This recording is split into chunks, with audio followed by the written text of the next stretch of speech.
Visakha honey trap కేసులో పోలీసులు కీలక పురోగతి సాధించారు. జాయ్ జమీమా కేసులో గ్లోబల్ ఐటీసీ కంపెనీ సీఈఓ రత్నరాజును పోలీసులు అదుపులోకి తీసుకున్నారు.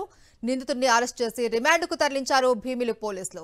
జాయ్ జమీమా చేసిన ఆర్థిక నేరాలలో రత్నరాజు హస్తం ఉన్నట్లు పోలీసులు గుర్తించారు. దీనికి సంబంధించి పూర్తి సమాచారం మా ప్రతినిధి సతీష్ అందిస్తారు. నరేష్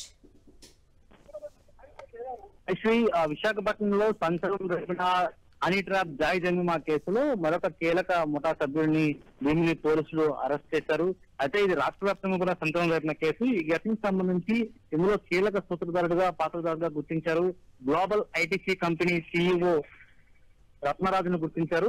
ఇతను అరెస్ట్ చేసి రిమాండ్ తరలించినట్టుగా భీమిలి పోలీసులు తెలియజేయడం జరిగింది. అయితే ఈ కేసులో కీలక ముఠా సభ్యుడిగా రత్నరాజు అనే వ్యక్తిని గుర్తించిన కారణం జాయ్ జమీమాకు అదేవిధంగా రత్నరాజుకు అనేక ఆర్థిక లావాదేవీలు ఉన్నట్లుగా గుర్తించారు. మొట్టమొదటిగా ఇది ఆర్థిక నేరంగా గుర్తించారు పోలీసులు. అందులో భాగంగానే ఫిర్యాదుగా ఈ ఇప్పటికే పలువురిని అరెస్ట్ చేశారు. ఇప్పుడు అందులో ప్రధాన సూత్రధారుడుగా రత్నరాజును గుర్తించి అతని దగ్గర నుంచి కూడా పూర్తిగా ఆర్థిక లావాదేవీలు జరిగినట్టు గుర్తించారు. అయితే ఇప్పటివరకు ఈ ఘటనకు సంబంధించి అనేక మంది పురుషులను వలలో వేసుకుని మత్తు మందు స్త్రీలతో లోపరుచుకొని మత్తులో ఉన్న సమయంలో నగ్న వీడియోలు తీసి నగ్న ఫోటోలు తీసి బెదిరింపులు పాల్పడుతున్న జాయ్ జమీమా కేసులో ఇప్పుడు కీలక పురోగతి భీమిలి పోలీసులు సాధించారని చెప్పుకోవచ్చు. అయితే రత్నరాజుతో పాటు మరికొన్ని అరెస్టులు ఉండే అవకాశం కనిపిస్తుంది. ఎందుకంటే ఈ ఘటనలో పూర్తిగా కూడా ఈ జాయ్ జమీమా కేసులో కూడా ఇప్పటికే ఈ వేణుభాస్కర్ రెడ్డి అనే వ్యక్తిని కూడా అరెస్ట్ చేశారు. అదేవిధంగా అవినాష్ బెంజమిన్ అనే వ్యక్తిని కూడా పూర్తిగా కూడా అరెస్ట్ చేసి రిమాండ్ తరలించడం జరిగింది. ఈ ఘటనలో ఇప్పుడు ఈ కేసుకు సంబంధించి రత్నరాజు అరెస్ట్ చేయడంతో